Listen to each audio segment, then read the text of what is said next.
नमस्कार, good morning, जोहार। मैं चुनचुन कुमार, आप देख रहे हैं झारखंडी हिंदी न्यूज। तो चलिए जानते हैं आज की पहली और बड़ी खबर। हेमंत सोरेन सरकार ने किया कोर्ट फी में बढ़ोतरी। विधानसभा में भाजपा और भाकपा माले विधायक ने किया हंगामा, न्याय लेना महंगा। झारखंड विधानसभा के शीतकालीन सत्र के चौथे दिन प्रभारी मंत्री आलमगीर आलम ने सदन के अंदर कोर्ट फी विधेयक 2022 पेश किया। इस पर भाजपा विधायक अमर बावरी, आजसू विधायक लंबोदर मोहतो एवं भाकपा माले विधायक विनोद सिंह ने कोर्ट फी बढ़ोतरी का विरोध किया। भाकपा विधायक अमर बावरी ने सदन में कहा, झारखंड के गरीब लोग अपनी जमीन को बचा नहीं पाएंगे। वहीं माले विधायक विनोद सिंह ने कहा कि अब न्याय लेना महंगा पड़ जाएगा। अगर कोई व्यक्ति जमीन विवाद में पड़ता है तो उसे 50,000 के बजाय 3 लाख देने होंगे। यह विधेयक झारखंड के जनजातियों के अनुरूप नहीं है। जबकि विधायक लंबोदर मोहतो ने कहा है कि फैमिली कोर्ट शुल्क में बढ़ोतरी नहीं होना चाहिए। कोर्ट फी संशोधन विधेयक 2022 के अनुसार इस मामले में 6 से लेकर 10 गुना तक की वृद्धि कर दी गई है। कोविड-19 से निपटने के लिए धनबाद तैयार, जल्द इन जगहों पर ट्रूनेट के माध्यम से की जाएगी जांच। चीन में बढ़ रहे कोरोना मरीजों के बाद भारत सरकार अलर्ट मोड में है। बढ़ते कोविड-19 के मामलों ने एक बार फिर दुनिया की चिंता बढ़ा दी है। चीन में ओमिक्रॉन के नए वेरिएंट BF7 ने चीन के साथ साथ पूरी दुनिया में हाहाकार मचा कर रख दिया है। भारत में अब तक ओमिक्रॉन के BF7 के 4 मामले सामने आ चुके हैं, जिसमें लेकर पीएम नरेंद्र मोदी ने यूपी, दिल्ली, महाराष्ट्र, पंजाब, कर्नाटक, तमिलनाडु की बैठक बुलाई। वहीं संसद में आज केंद्रीय स्वास्थ्य मंत्री मनसुख मांडविया भी भारत में कोरोना के हालत को लेकर बयान दिया। सभी राज्यों में कोरोना को लेकर अलर्ट जारी किया जा चुका है। इसके बाद राज्य स्वास्थ्य विभाग ने जिले के सभी स्वास्थ्य अधिकारियों को कोविड-19 स्थान के लिए तैयारियां शुरू करने को कहा है। खुट्टी में हुआ करियर काउंसलिंग सह कौशल मेला का आयोजन, छात्रों को दिए गए सफलता के मंत्र। खुट्टी में विद्यालय और महाविद्यालय के विद्यार्थियों के बीच जिला प्रशासन द्वारा करियर काउंसलिंग सह कौशल मेला का आयोजन किया गया, जिसमें सैकड़ों विद्यार्थियों ने नगर भवन सभागार में करियर काउंसिल के द्वारा रोजगार के अवसर प्राप्त करने के तरीके बतलाया गया। कौशल से कुशल खुट्टी की थीम पर आधारित कौशल मेला में IAS, डॉक्टर, इंजीनियर, प्रोफेसर, वकील और बैंकिंग क्षेत्र में कार्यरत पदाधिकारी शामिल रहे। करियर काउंसलिंग सह कौशल मेला में जिले के विभिन्न विद्यालयों के 10वीं, 11वीं और 12वीं के विद्यार्थी शामिल रहे। कार्यक्रम में जिले के उप विकास आयुक्त नीतीश कुमार ने विद्यार्थियों से सिविल सर्विसेज क्षेत्र में आगे बढ़ने और सफलता पाने के तरीके सिखाए। उन्होंने एकाग्रता, लक्ष्य और ध्यान के विषय को बतलाया। इसी क्रम में डॉक्टर RT चक्रवर्ती ने उपस्थित विद्यार्थियों से कहा कि आप अपने निर्धारित लक्ष्य पर फोकस रहिए, लेकिन ऑप्शनल करियर का भी निर्धारण कीजिए। कोरोना संक्रमण की रोकथाम को लेकर झारखंड सरकार तैयार, CM हेमंत सोरेन बोले, फैसले से जल्द कराएंगे अवगत। देश में कोरोना संक्रमण की स्थिति को लेकर झारखंड सरकार गंभीर है। मुख्यमंत्री हेमंत सोरेन ने कहा है कि ये हमारे संज्ञान में है और परिस्थिति को देखकर बहुत ही जल्द सभी को इससे अवगत कराएंगे। वहीं स्वास्थ्य मंत्री बन्ना गुप्ता ने कहा कि इससे निपटने के लिए राज्य सरकार तैयार है, साथ ही पर्याप्त उपाय किए गए हैं। देश समेत झारखंड में कोरोना की दस्तक से सभी अलर्ट है। राज्य सरकार भी अलर्ट मोड में है। मुख्यमंत्री हेमंत सोरेन ने कहा है कि कोरोना संक्रमण का मामला हमारे संज्ञान में है। कहा कि परिस्थिति को देखकर बहुत जल्द सभी को इससे अवगत कराएंगे। कहा कि पहले की तरह इस बार भी संक्रमण की रोकथाम को लेकर अभी से हम अलर्ट पर हैं। हालांकि उन्होंने राज्यवासियों से एहतियात बरतने की अपील की है। कहा है, सरकार के साथ साथ आप भी अलर्ट रहें। सभी के सहयोग से इस राज्य में संक्रमण को बढ़ने नहीं देना है। कोरोना के खतरे के बीच पीएम मोदी ने की उच्च स्तरीय बैठक, टेस्टिंग, जीनोम सीक्वेंसिंग और निगरानी पर जोर। प्रधानमंत्री नरेंद्र मोदी ने गुरुवार को देश में कोरोना की स्थिति को लेकर उच्च स्तरीय बैठक की। बैठक के बाद उन्होंने लोगों से कोविड प्रोटोकॉल का पालन करने की अपील की। उन्होंने कहा कि लोग मास्क पहने। इसके अलावा उन्होंने जीनोम सीक्वेंसिंग और कोविड टेस्टिंग बढ़ाने के लिए भी कहा है।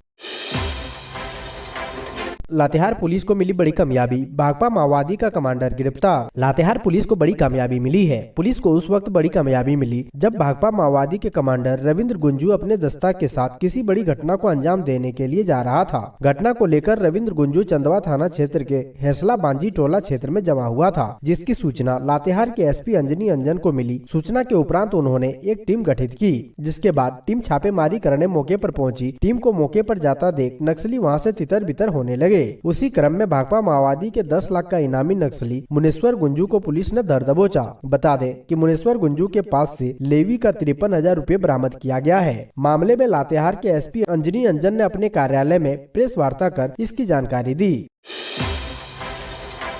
धनबाद में कोरोना का कोई मरीज नहीं, बावजूद काबू पाने की तैयारी शुरू। चीन में कोरोना वायरस के बढ़ते मरीजों की संख्या ने हमारे देश को भी सकते में डाल दिया है। केंद्रीय स्वास्थ्य मंत्री ने भी सावधानी बरतने की अपील की है। इन सभी चीजों को ध्यान में रखकर धनबाद में भी स्वास्थ्य विभाग ने कमर कस ली है। हालांकि धनबाद में अब तक कोरोना संक्रमण की एक भी मरीज नहीं है। बावजूद एहतियात के तौर पर स्वास्थ्य विभाग पूरी तरह अलर्ट मोड में है। सिविल सर्जन आलोक विश्वकर्मा ने बताया कि एक बार फिर चीन में कोरोना संक्रमित मरीजों की संख्या में तेजी से इजाफा हुआ है। झारखंड सहित कई राज्य अलर्ट मोड पर हैं। धनबाद में भी कोरोना से निपटने के लिए व्यवस्था की जा रही है। उन्होंने कहा है कि इस बार चीन में पाया जाने वाला वायरस तेजी से लोगों को संक्रमित कर रहा है। मृत्यु दर भी पिछले बार की तुलना में ज्यादा है। विशेष सतर्कता बरतना जरूरी है। अवैध खनन घोटाला, अभिषेक ने पंकज मिश्रा से कहा अमिताभ बच्चन ना बने, ईडी को लालू भी नहीं भगा पाए थे। मुख्यमंत्री के विधायक प्रतिनिधि पंकज मिश्रा अवैध पत्थर खनन मामले में प्रवर्तन निदेशालय यानी ईडी को अपनी गिरफ्तारी की चुनौती दे रहे थे। मीडिया को उनके खिलाफ रिपोर्ट करने की धमकी दे रहे थे। तब सीएम के प्रेस सलाहकार अभिषेक प्रसाद उर्फ पिंटू ने उसे इस तरह की नाजायज हरकत के लिए मना किया था। पिंटू ने फोन पर बातचीत के दौरान पंकज मिश्रा को डांटते हुए कहा था कि मैं आपको बीमार पड़ने की सलाह दे रहा हूँ, लेकिन आप अमिताभ बच्चन की तरह हीरो बन रहे हैं और ठीक होने की घोषणा कर रहे हैं। ईडी ने अवैध पत्थर खनन घोटाले की जांच के दौरान पिंटू और पंकज मिश्रा के बीच फोन पर हुई बातचीत को पकड़ा था, जिसके बाद पंकज मिश्रा को मुख्य आरोपी के रूप में 19 जुलाई को गिरफ्तार किया था। इससे पहले पंकज मिश्रा ईडी को केंद्र का पोपट यानी तोता करार दे रहे थे और एजेंसी को चुनौती दे रहे थे कि हो सके तो मुझे पकड़ लो। मीडिया रिपोर्टिंग से नाराज होकर उसने मीडिया को भी धमकी दी थी। ईडी ने 10 जुलाई की उनकी बातचीत को इंटरसेप्ट किया था और उसे झारखंड हाईकोर्ट के समक्ष पेश किया है।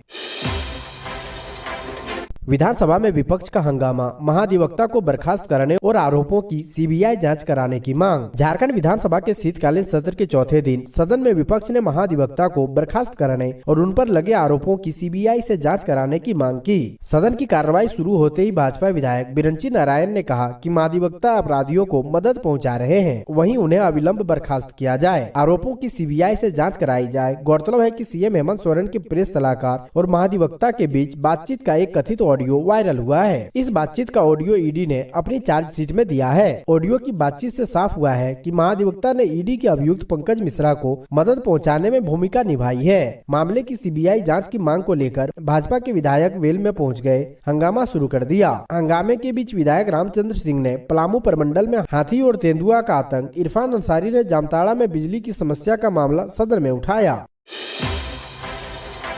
स्लाइन के साथ कंबल ओढ़कर विधानसभा के बाहर जमीन पर लेट गए विधायक समरी लाल। भाजपा के कांके विधायक समरी लाल ने विधानसभा के शीतकालीन सत्र के दौरान सरकार का विरोध अजीबोगरीब तरीके से किया। विधानसभा की कार्रवाई शुरू होने से पहले विधायक गेट पर कंबल ओढ़कर लेट गए। पास में ग्लूकोज की बोतल भी टांगी थी। दरअसल विधायक राज्य के सबसे बड़े अस्पताल रिम्स की बदहाली को लेकर विरोध प्रदर्शन कर रहे थे। समरी लाल ने कहा कि रिम्स में सुविधाओं का अभाव है, अस्पताल में बेड की भारी किल्लत है, ऐसे में इस ठंड में भी मरीजों का फर्श पर ही इलाज होता है। इस दौरान स्वास्थ्य मंत्री बन्ना गुप्ता उनसे मिलने पहुंचे और विधायक को जल्द रिम्स की स्वास्थ्य व्यवस्था में सुधार लाने का आश्वासन दिया। समरी लाल ने विधानसभा के अंदर भी यह मामला उठाया और रिम्स के सुधार के लिए कमेटी बनाने की मांग की।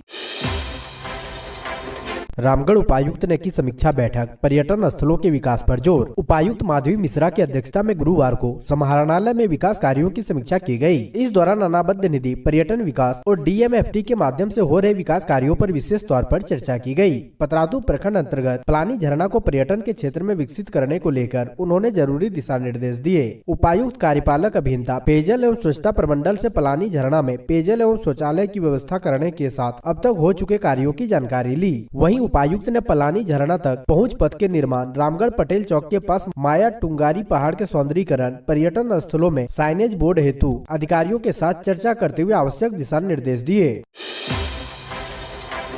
विश्वविद्यालय विधेयक को सरकार ने लिया वापस, निजी विद्यालयों की जांच के लिए बनेगी कमेटी। हेमंत सरकार ने जैन विश्वविद्यालय विधेयक को वापस ले लिया है। मुख्यमंत्री हेमंत सोरेन ने सदन को संबोधित करते हुए कहा है कि कुछ चीजों का आकलन हमें नियमित करते रहना चाहिए। राज्य में कई निजी विश्वविद्यालय विधेयक पारित हुए हैं, उनकी क्या स्थिति है, इसे लेकर विधानसभा अध्यक्ष विधायक की एक कमेटी बना दें। यह कमेटी संबंधित विश्वविद्यालयों की जाँच कर रिपोर्ट देगी। इससे उच्च शिक्षा बेहतर हो सकेगी। बता दें कि 5 विधायकों ने जैन विश्वविद्यालय विधेयक को प्रवर समिति को भेजने का अनुरोध किया था। प्रभारी मंत्री मिथिलेश ठाकुर ने इस विधेयक को वापस लेने की घोषणा की। मुख्यमंत्री ने अध्यक्ष से अनुरोध किया है कि इस पर एक कमेटी बना दिया जाए जो आज तक स्थापित सभी निजी विश्वविद्यालय के स्टेटस पर रिपोर्ट दें।